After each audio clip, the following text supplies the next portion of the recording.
I was at a friend's the other day. He was cutting some blanks on his sled. He was working way too hard, pushing the sled too hard.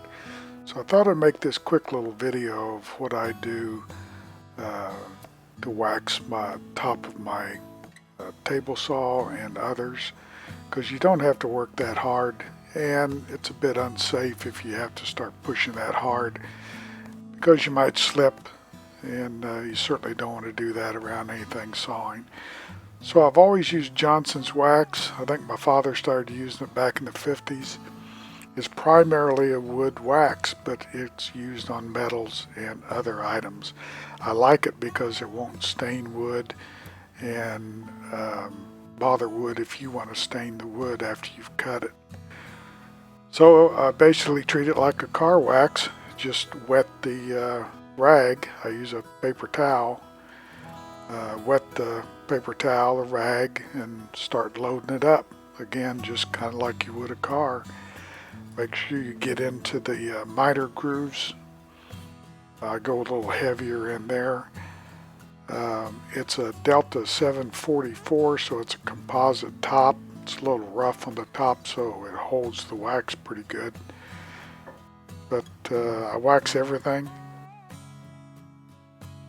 Just load it up.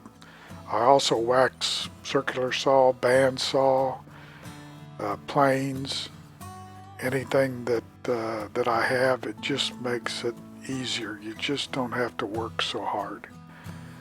And again, it's certainly safer. You don't want to be pushing real hard on a sled and have your hand slip for some reason. But again, just load up the wax. I have no affiliation with Johnson's Wax. They wouldn't know me from Adam, so it just works. And again, it's primarily a wood wax that you can use on metal. So if you want to stain wood after you cut it, the wax doesn't bother it at all. So here I take a static rag.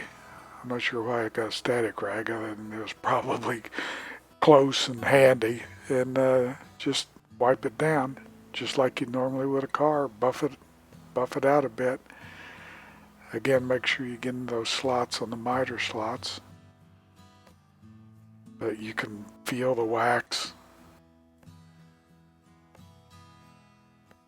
And the miter gauge, you can put it in and kind of slide it. You'll see how easily it slides.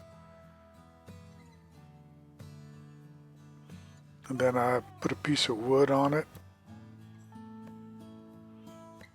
And again, slides around.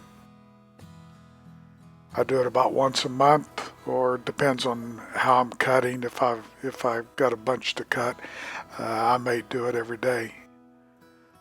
But it works pretty good, makes life a little easier. Don't have to work so hard again.